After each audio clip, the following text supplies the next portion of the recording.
Assalamualaikum warahmatullahi wabarakatuh. Apa kabar anak-anakku semua?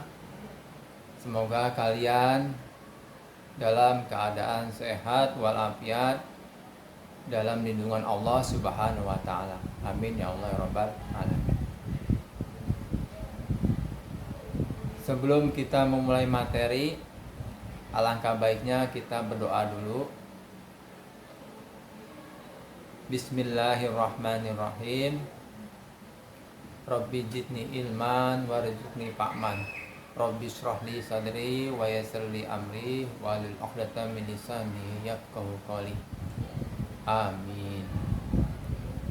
Pada materi hari ini Bapak akan membahas tentang menghindari ghibah dan melaksanakan tabayun. Pengertian ghibah. Ghibah adalah menyebutkan sesuatu yang terdapat pada diri seseorang, sementara orang yang bersangkutan tidak suka, atau jika hal itu disebutkan, baik yang berkaitan dengan jasmaninya, agamanya, kekayaannya, akhlaknya, dan sebagainya. Ghibah menurut para ulama, ada beberapa pendapat ulama mengenai tentang ghibah ini. Yang pertama, Imam An-Nawawi dalam kitab Al-Azkar mengikuti pendapat Imam Al-Ghazali bahwa ghibah adalah menceritakan tentang seseorang dengan sesuatu yang dibencinya, baik badannya, agamanya, dirinya atau fisiknya, perilakunya, hartanya, orang tuanya, anaknya, istrinya, pembantunya, raut mukanya yang berseri dan masam, atau hal lain yang berkaitan dengan menyebutkan seseorang baik dengan lafaz, verbal ataupun isyarat. Itu menurut Imam An-Nawawi. Yang kedua, menurut Syekh Yusuf Al-Qaradawi, ghibah adalah suatu keinginan untuk menghancurkan orang, suatu keinginan untuk menodai harga diri, kemuliaan dan kehormatan orang lain, sedang mereka itu tidak ada di hadapannya. Adapun dasar hukum larangan ghibah sesuai dengan firman Allah Subhanahu wa taala dalam Al-Qur'an surat Al-Hujurat ayat 12 yang berbunyi, wahai orang-orang yang beriman, jauhilah banyak prasangka. Sesungguhnya sebagian prasangka itu dosa. Janganlah mencari-cari kesalahan orang lain, dan janganlah ada di antara kamu yang menggunjing sebagian yang lain. Apakah ada di antara kamu yang suka memakan daging saudaranya yang sudah mati? Tentu kamu merasa jijik. Bertakwalah kepada Allah. Sesungguhnya Allah Maha menerima tobat lagi Maha penyayang. Itu dasar hukum ghibah. Ada beberapa bentuk ghibah yang dibolehkan. Jadi tidak semuanya ghibah itu dilarang menurut syariat agama. Ada yang dibolehkan. Contohnya, mengadukan terhadap suatu perbuatan aniaya. Misalnya ada orang berbuat zalim kepada kita. Kita boleh menceritakannya kezaliman itu kepada hakim atau kepada pemerintah, pada orang yang berkuasa, untuk memutuskan suatu perkara dalam rangka menuntut haknya. Bentuk ghibah yang diperbolehkan yang kedua yaitu meminta fatwa akan suatu hal. Kita diperbolehkan menceritakan keburukan seseorang untuk meminta fatwa. Namun hendaknya berhati-hati. Sebaiknya katakanlah seadanya, jangan berlebihan. Kita juga hendaknya menghindari menyebut namanya. Permisalan seperti bagaimana pendapat Tuan Mufti, Tuan Syekh, jika seseorang berbuat begini. Misal seorang suami atau istri berbuat begini, dibandingkan langsung mengatakan istriku telah berbuat begini kepadaku. Itu jadi kita jangan menyebutkan nama seseorang untuk menjaga harga dirinya, tetapi istilahnya si fulan atau si fulan. Ada beberapa cara menghindari ghibah. Perbuatan ghibah sangat berbahaya bagi kehidupan.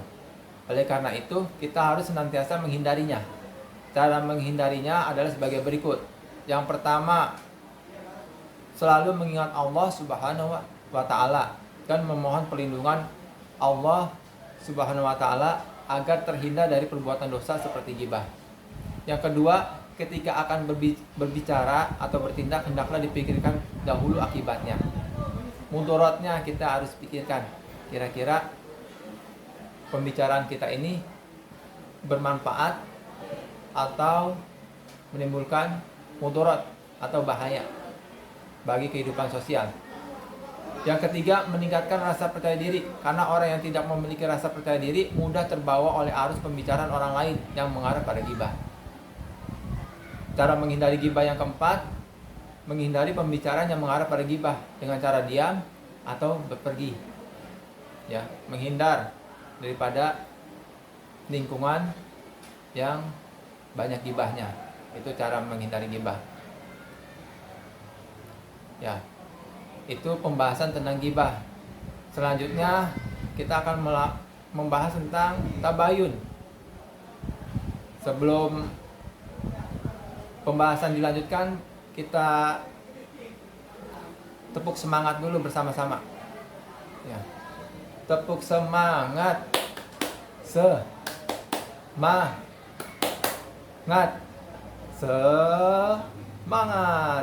Ya. Mari anak-anak semua, kita lanjutkan materi tentang tabayun. Kata tabayun berasal dari bahasa Arab yang artinya mencari kejelasan hingga terang dan benar. Pengertian tabayun adalah menyeleksi, menyaring informasi dan berita dengan memverifikasi dan mencari kebenaran dan informasi tersebut. Perintah tabayun ini tertuang pada ayat berikut. A'udzu billahi minasyaitonir rajim. Bismillahirrahmanirrahim. Ya ayyuhalladzina amanu in ja'akum fasikum binaba'in fatabayyanu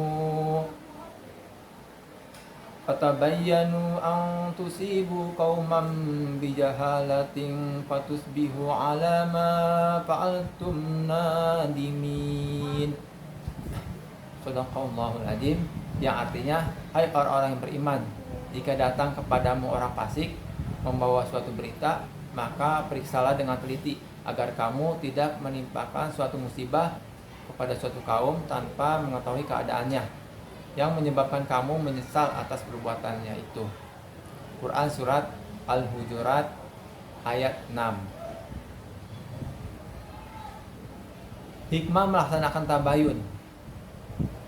Tabayun mengandung hikmah yang besar, diantaranya sebagai berikut. A. Kita akan lebih teliti dan berhati-hati dalam menerima berita dari orang lain. B. Lebih menghargai orang lain dan terhindar dari kesalahpahaman. C. Dengan melaksanakan tabayun akan terbentuk sikap husnudzon, berbaik sangka terhadap sesama, sehingga terjalin kerukunan. D. Persatuan dan kesatuan di berbagai lingkungan akan terjalin dengan erat. Nah, itu dia ya. Pada materi ini Bapak sudah menjelaskan materi tentang menjauhi ghibah dan melaksanakan tabayun ya. Ya, untuk memperdalam materi, coba kalian menjawab pertanyaan di bawah ini. Yang pertama, apa yang kamu ketahui tentang ghibah? Yang kedua, sebutkanlah pendapat ulama tentang ghibah. Yang ketiga, bagaimana cara kamu menghindari ghibah? Yang keempat, tuliskan pengertian tentang tabayun. Yang terakhir, yang kelima, apa saja manfaat tabayun? Silakan kamu tulis soalnya di buku tulis PAI dan kamu jawab.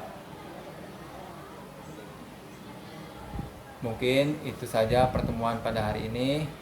Bapak ucapkan wassalamualaikum warahmatullahi wabarakatuh.